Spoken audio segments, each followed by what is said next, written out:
Amin, amin. Sekali lagi selamat malam bagi mereka yang menonton ini secara offline.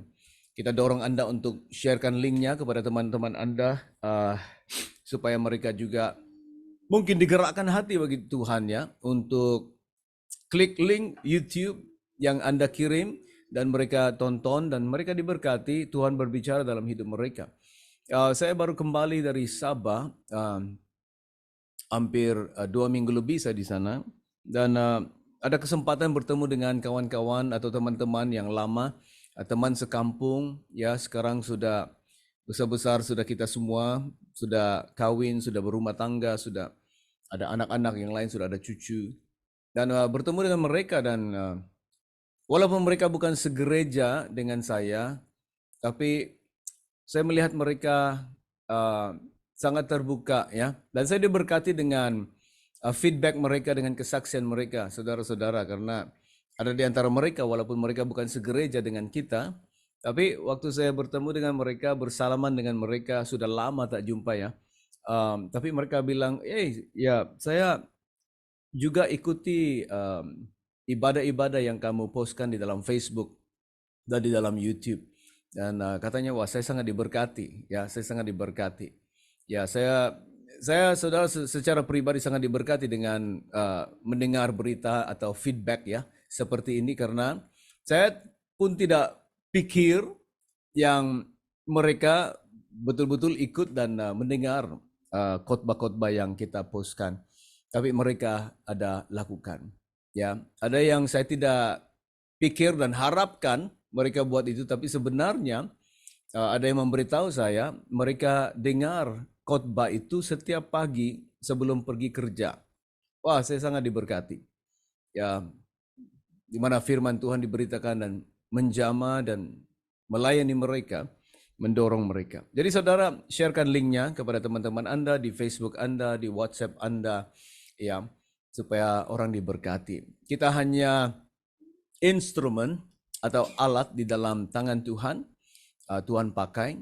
Jadi saya diberkati dengan karunia ini untuk memberitakan firman, saya diberkati dengan karunia untuk berkhotbah, jadi saya lakukan sebaik yang boleh ya, untuk memberkati. Jadi saya melakukan bagian saya, saudara-saudara, untuk memberkati siapa saja yang mendengar khotbah ini, dan biar didorong dan dijamah dilayani firman Tuhan. Amen.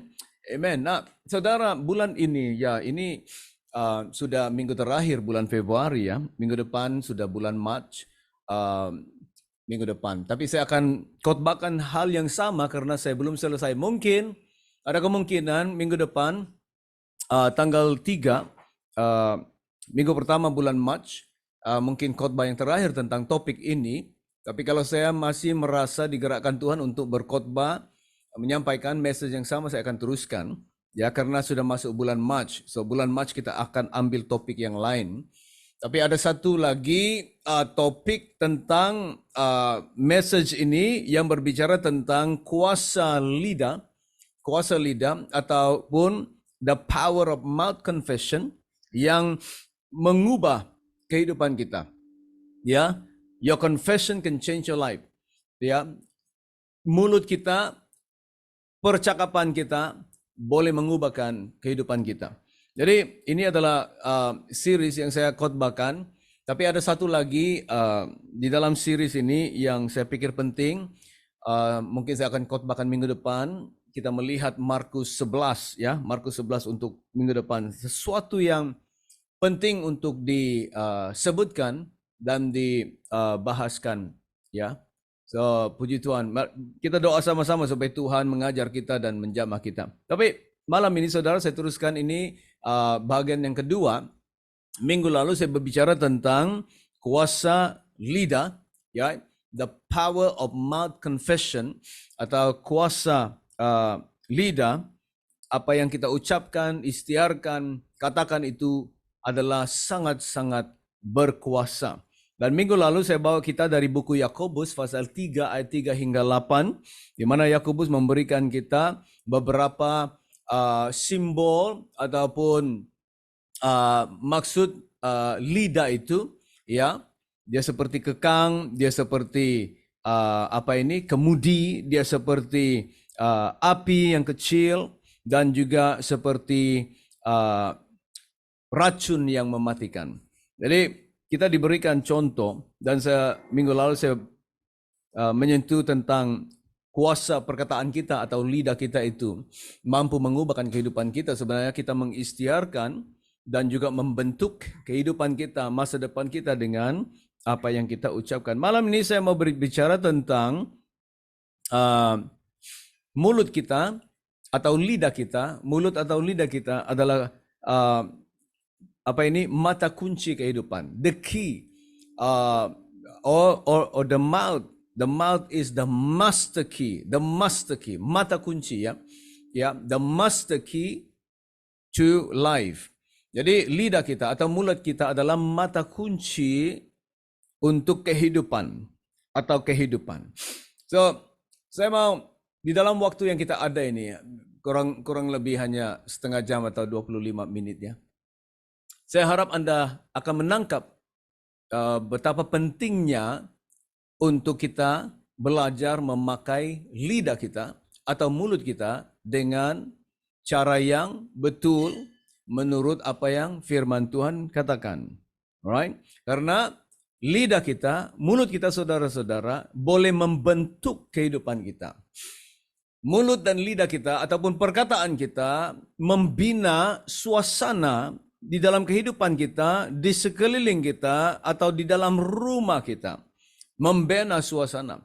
Karena kalau mulut yang celupar, mulut yang kotor, mulut yang jahat, kalau kita di dalam rumah kita, di dalam keluarga kita, kalau kita memiliki mulut seperti itu, tidak enak kita tinggal di dalam satu rumah itu, karena perkataan kita, mulut kita yang kita ucapkan setiap hari membina satu suasana yang tidak selesa, tidak nyaman. Betul ya saudara? Saya percaya Anda juga setuju dengan saya. Saya lebih suka tinggal di dalam rumah seperti apa yang sekarang dalam keluarga saya. Saya suka di dalam keluarga yang aman, yang tenang. Di dalam rumah. Cara kita bercakap satu sama lain, suami istri, anak-anak, ya.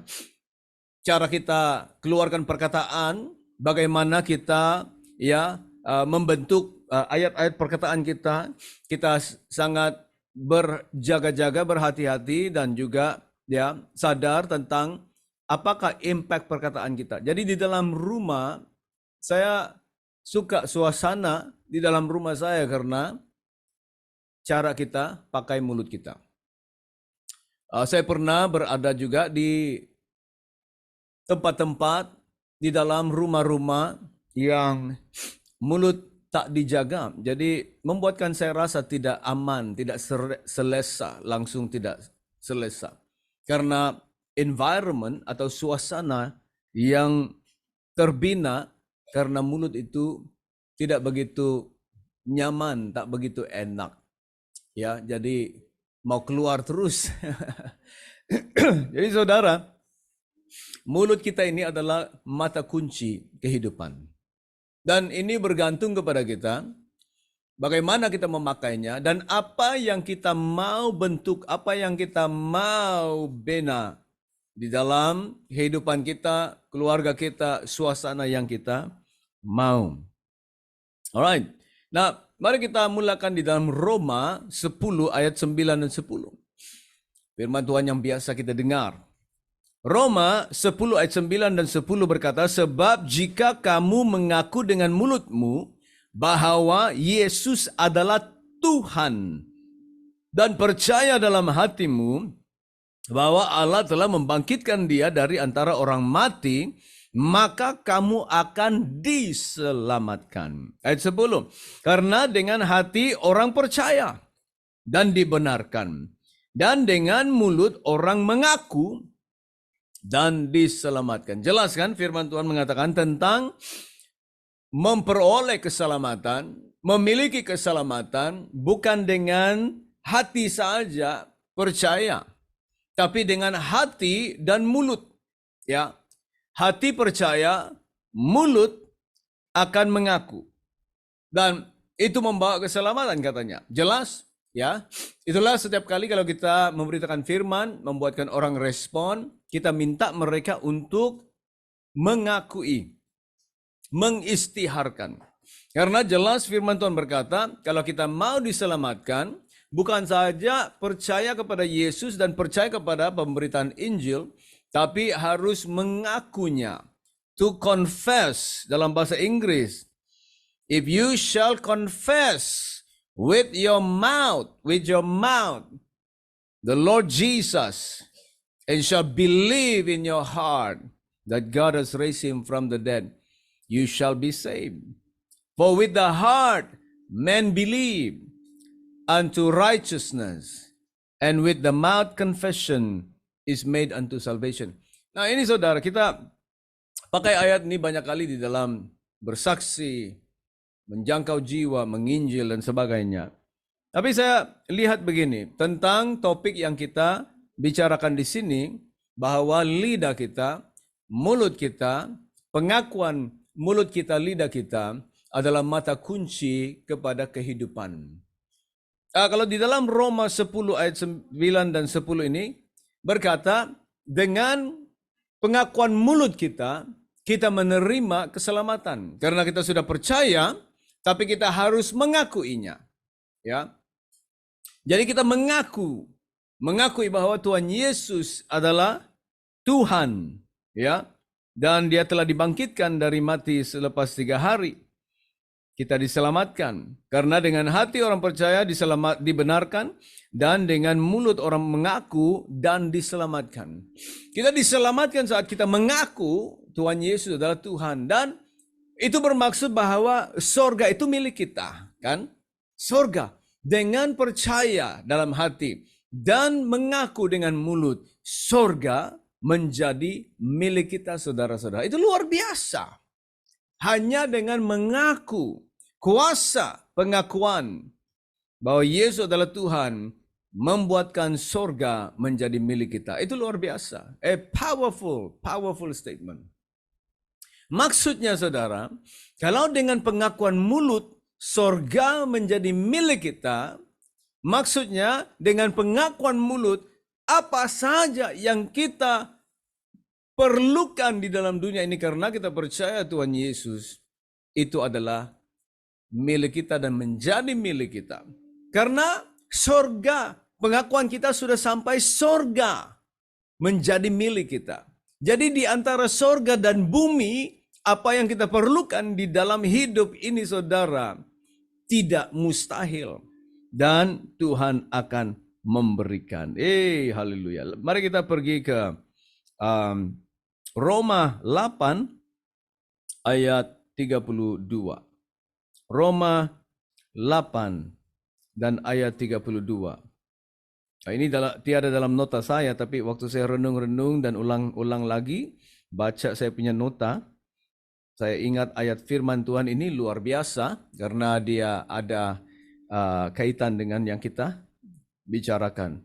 Ayat 32, ia yaitu Tuhan, ia tidak menyayangkan anaknya sendiri, tetapi yang menyerahkannya bagi kita semua.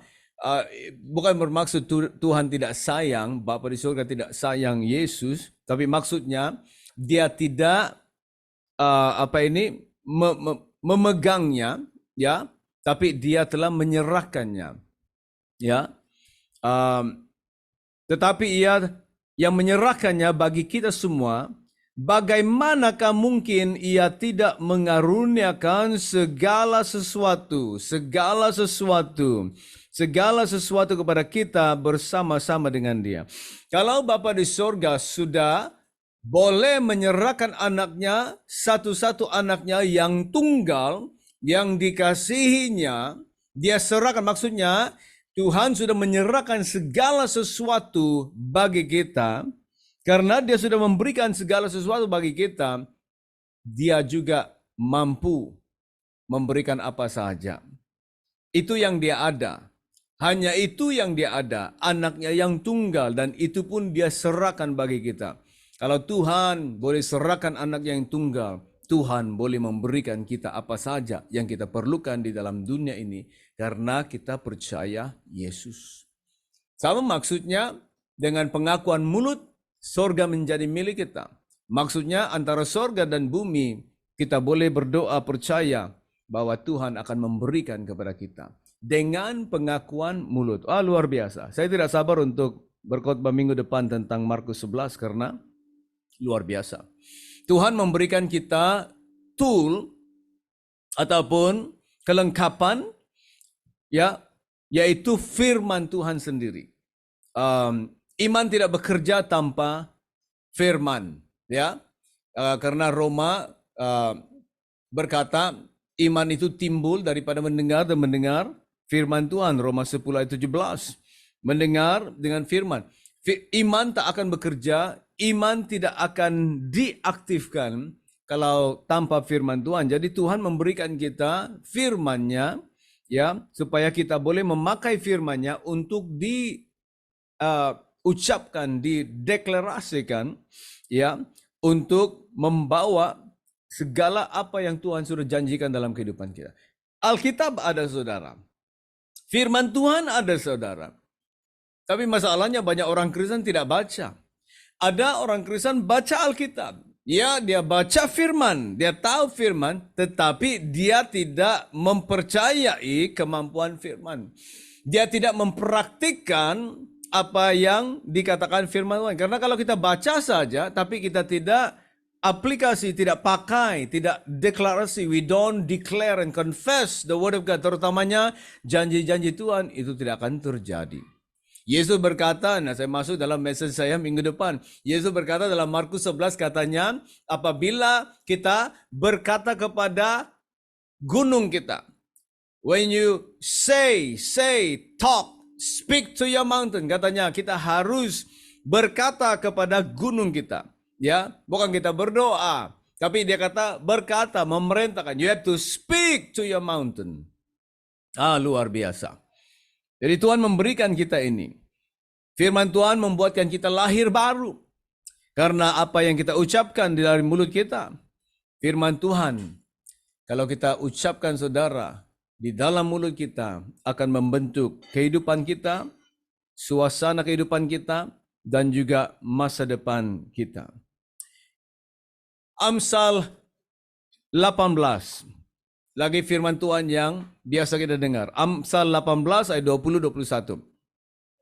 Ya, biasa seperti saya katakan tadi, banyak orang dia tahu ini firman Tuhan. Tapi dia tidak pakai, dia tidak aplikasikan. Ya. Katanya di sini ayat 20 Amsal 18, perut orang dikenyangkan oleh hasil mulutnya. Ia dikenyangkan oleh hasil bibirnya. Luar biasa, ya. Banyak kita baca, perut orang dikenyangkan oleh hasil mulutnya, dikenyangkan oleh hasil bibirnya. Ya. Tapi kita tidak benar-benar renungkan itu dan pahaminya.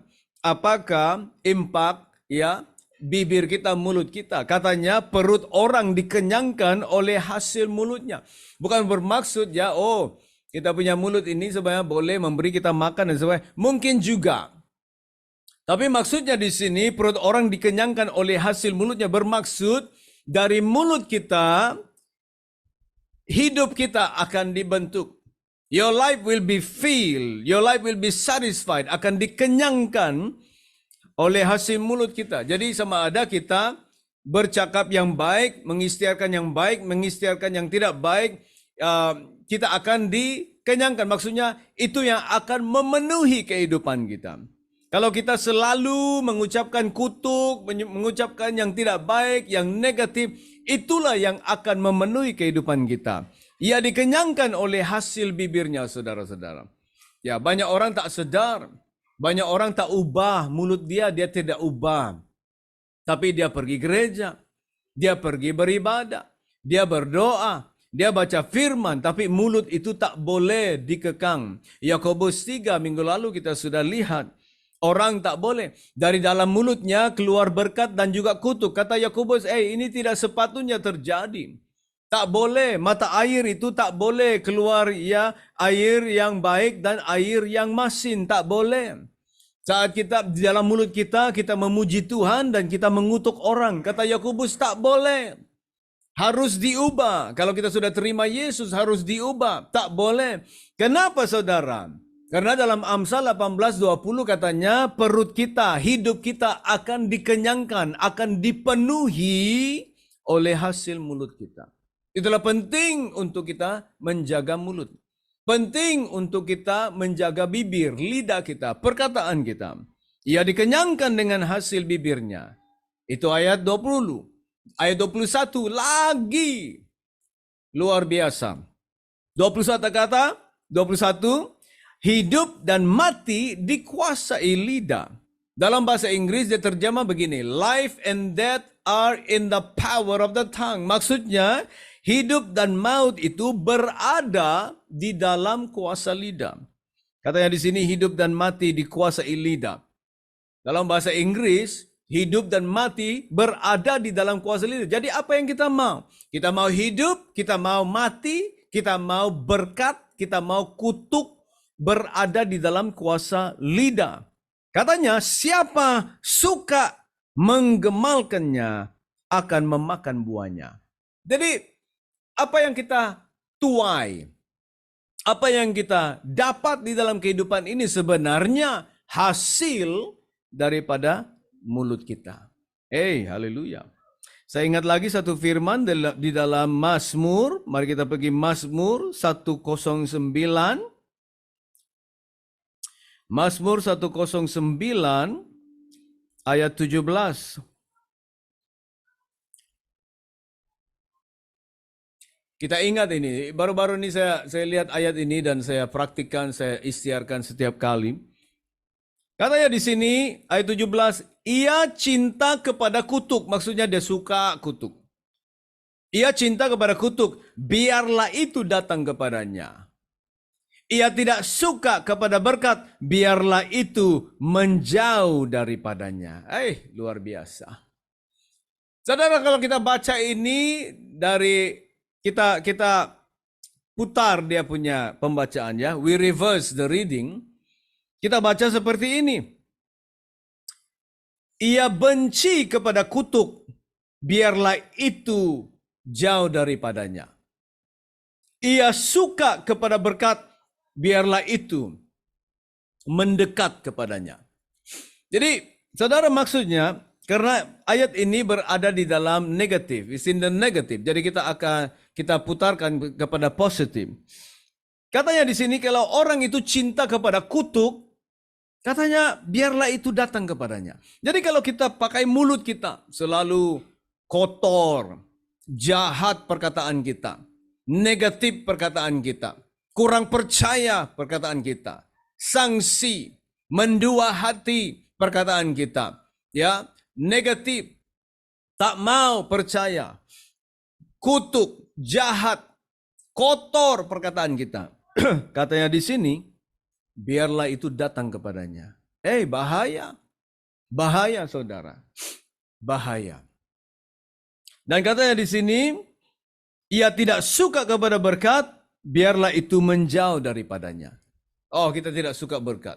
Banyak hari ini orang Kristen, daripada mereka menerima firman Tuhan dan janji firman Tuhan, kalau dikhotbahkan mereka tak percaya. Ini pastor, dia mengajar ini karena dia hanya mau mendapat banyak uang, banyak offering. Ya, kalau kita ajar perpuluhan, dia bilang, ini pastor, dia mau duit lagi. Kalau pastor berkhotbah tentang pemberian keuangan, dia kritik pastor. Mereka tidak mau dengar kebenaran atau the principles di dalam pelajaran itu. Malaki berkata kalau kita memberi perpuluhan kita, persembahan kita ke dalam perbendaraan atau kita bawa ke dalam rumah Tuhan, dia berjanji Tuhan akan buka tingkap di sorga dan mencurahkan berkat Tuhan yang begitu banyak sehingga kita tidak mampu menampungnya. Itu janji. So daripada mereka melihat kebenaran ataupun janji atau principles di dalam ayat firman Tuhan tentang perpuluhan, mereka mengkritik.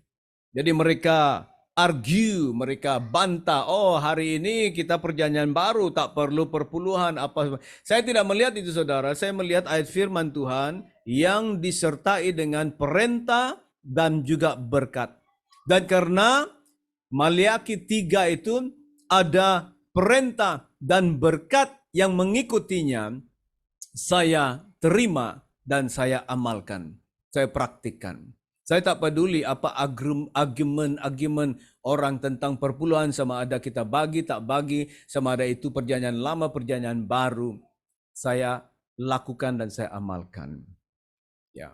Kalau kita berbicara tentang offering, wah banyak orang. Saya pernah dalam gereja, ada orang datang, 1-2 kali datang, saat kita mengambil persembahan, biasalah kita mendorong orang memberi. Waktu saya mendorong orang memberi, langsung dia keluar, dan dia kata, saya tak mau datang dari gereja ini lagi. Wah, tak apa saudara, tak apa.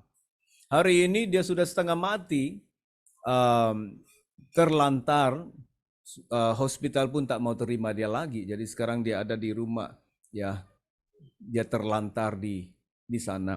Bukan saya maksudkan dia dikutuk Tuhan lah, tidaklah, ya.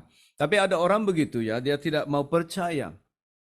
Katanya di sini karena dia tidak suka berkat, biarlah itu menjauh daripadanya. Sewaktu saya lihat ayat ini, wah, saya percaya Tuhan, saya tidak suka kutuk. Saya akan membenci kutuk.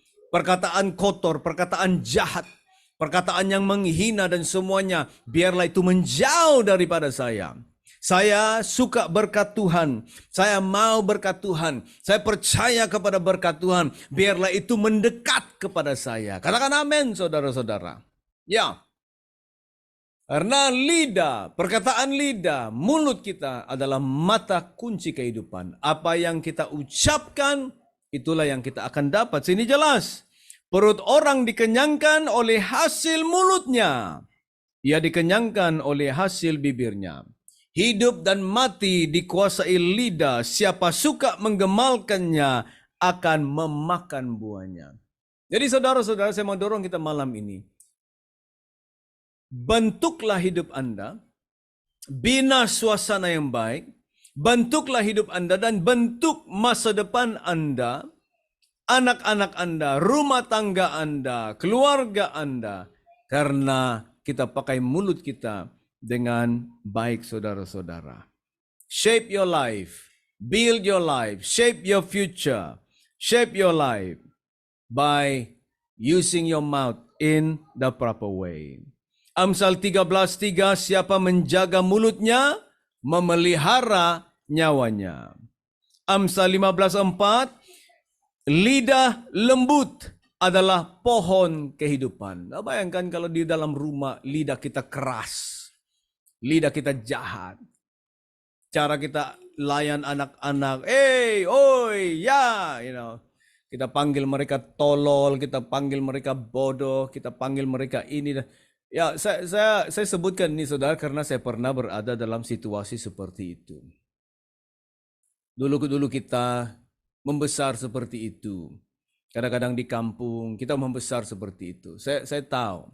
Dan saya percaya banyak di antara kita pun pernah melaluinya atau masih berada di dalam itu. Ubahkanlah kita punya mulut. Kita biasa dengan ejek-ejekan.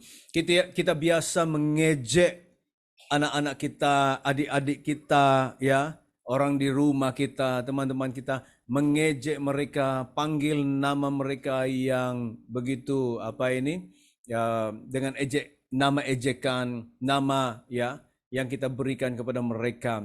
Kita tidak sadar bagaimana dampak itu di dalam kehidupan orang itu. Ya. Tapi kalau kita memberikan perkataan yang membangun, mendorong, kalau anak-anak kita buat salah, kita tetap ucapkan perkataan yang baik dengan lidah yang lembut. Karena itulah yang kita membentuk. Kalau dia tidak pun pandai, kita dorong dia. Jangan panggil bodoh. Katakan, oh engkau pandai, engkau baik. Kalau dia lakukan kesalahan, jangan bilang, kamu ini teroris. Kamu ini jahat, kamu ini penjahat, dia bilang. Ya, jangan panggil seperti itu. Ini anak kita mau dia membesar, menjadi orang yang baik dengan hati yang baik. Dia memakan hasil buah daripada mulut kita. Saudara-saudara, haleluya. Amsal 6:2. Jikalau engkau terjerat dalam perkataan mulutmu, tertangkap dalam perkataan mulutmu. Maksudnya mulut kita sendiri, kita akan membuatkan diri kita terperangkap dan terjebak, ya, terjerat oleh karena mulut kita. Saudara, mari kita membentuk kehidupan kita. Mulut kita ini sangat cukuplah kalau hidup yang dulu. Cukuplah kalau kita sudah mengalami dulu yang tak baik karena mulut-mulut dalam rumah, orang, apa semua. Biarlah hari ini kita belajar membentuk. Saya konsentrasi keluarga saya, itulah saya. Dalam rumah saya jaga mulut. Kita tidak sempurna. Sebagai orang tua kita juga pernah melakukannya. Tapi saya belajar. Hari ini saya belajar dalam rumah karena saya sudah mengerti pentingnya untuk membentuk suasana di dalam rumah itu dengan mulut kita. Banyak kita kadang-kadang kita bercakap dengan suara yang besar, suara yang keras, menegur anak-anak kita karena kita pikir kita boleh kontrol dan kita boleh mengubahkan. Tapi sebenarnya banyak kali tidak berhasil. Coba kita ubahkan, saudara. Ubahkan suasana rumah tangga kita dengan mulut kita. Dan coba lihat apa yang terjadi, perubahan yang begitu baik, dan Anda akan diberkati. Saudara, banyak saya mau kongsikan, tapi waktu kita tidak mengizinkan. Tapi saya pikir saya sudah sentuh apa intinya message saya pada malam ini. Bahwa lidah kita, mulut kita adalah mata kunci untuk kehidupan. Jadi biarlah kita mengikhtiarkan janji Tuhan, berdoa dengan firman Tuhan, janji-janji firman Tuhan, ikhtiarkan janji firman Tuhan. Doa kita diiringi, disertai dengan janji firman Tuhan. Jadi biarlah segala sesuatu yang keluar dari mulut kita adalah dari firman Tuhan, karena itu akan membawa buah, akan membangun, membina sesuatu dalam kehidupan kita, dan juga membentuk hidup kita dan juga masa depan kita, saudara. Haleluya. Saya harap Anda diberkati, saudara, dan kita akan sambung minggu depan berbicara tentang Markus 11. Luar biasa Markus 11. Kita akan lihat itu minggu depan, ya. Amin. Saudara, Tuhan memberkati Anda dan kita akan jumpa minggu depan. Puji Tuhan, shalom, selamat malam, Tuhan memberkati. Amin.